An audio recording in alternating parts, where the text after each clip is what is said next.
బెంగాల్లో టీఎంసీ కోటను బద్దలు కొట్టింది బీజేపీ. మమతా బెనర్జీ ప్రత్యర్థిగా మారి ఆమె ప్రభుత్వాన్ని గద్దె దింపడంలో కీలక పాత్ర పోషించారు సువేందు అధికారి. నాడు మమతకు మద్దతుదారుగా ఉన్న సువేందు నేడు ప్రత్యర్థిగా మారి ఎన్నికల్లో గట్టి దెబ్బ కొట్టారు. ప్రస్తుతం సీఎం రేసులోనూ ఉన్నారు సువేందు. ఒకప్పుడు టీఎంసీలో నెంబర్ 2 నేతగా పాపులర్ అయిన సువేందు అధికారి ఇప్పుడు ఆ పార్టీ పతనమయ్యేలా చేశారు. పశ్చిమ బెంగాల్ అసెంబ్లీ ఎన్నికల్లో బీజేపీ ఘన విజయం సాధించడం వెనుక సువేందు అధికారి పాత్ర ఎంతో ఉంది. బెంగాల్ చరిత్రలోనే తొలిసారి బీజేపీ అధికారం చేపడుతుందంటే దానికి కారణం సువేందు అధికారి అని కమలనాథులు చెబుతూ ఉంటారు.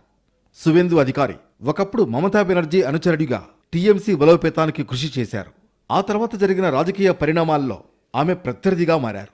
ఇప్పుడు టీఎంసీ ప్రభుత్వాన్ని ఏకంగా గద్దెదించడంలో కీలక పాత్ర పోషించారు. సువేందు అధికారి 1970లో బెంగాల్లోని తూర్పు మేదినీపూర్ జిల్లాలో రాజకీయ కుటుంబంలో జన్మించారు. ఆయన తండ్రి శిశిర్ అధికారి మన్మోహన్ సింగ్ హయాంలో కేంద్ర మంత్రిగా పనిచేశారు. 1995లో కాంగ్రెస్ టికెట్పై పోటీ చేసిన సువేందు కాంధీ మున్సిపాలిటీ కౌన్సిలర్గా ఎన్నికయ్యారు. 1998లో మమతా బెనర్జీ స్థాపించిన తృణమూల్ కాంగ్రెస్లో చేరారు. తన తండ్రి శిశిర్ అధికారితో కలిసి టీఎంసీలో పనిచేశారు. 2006లో తొలిసారి కాంధీ దక్షిణ స్థానం నుంచి ఎమ్మెల్యేగా గెలుపొంది అసెంబ్లీలోకి అడుగుపెట్టారు.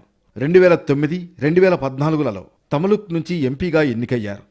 నందిగ్రామ్ పోరాటంతో మమతా బెనర్జీతో పాటు సువేందు అధికారి పేరు మారుమోగిపోయింది. 2007లో నందిగ్రామ్లో 1000 ఎకరాల్లో సెజ్ ఏర్పాటును వ్యతిరేకిస్తూ జరిగిన పోరాటానికి సువేందు నాయకత్వం వహించారు.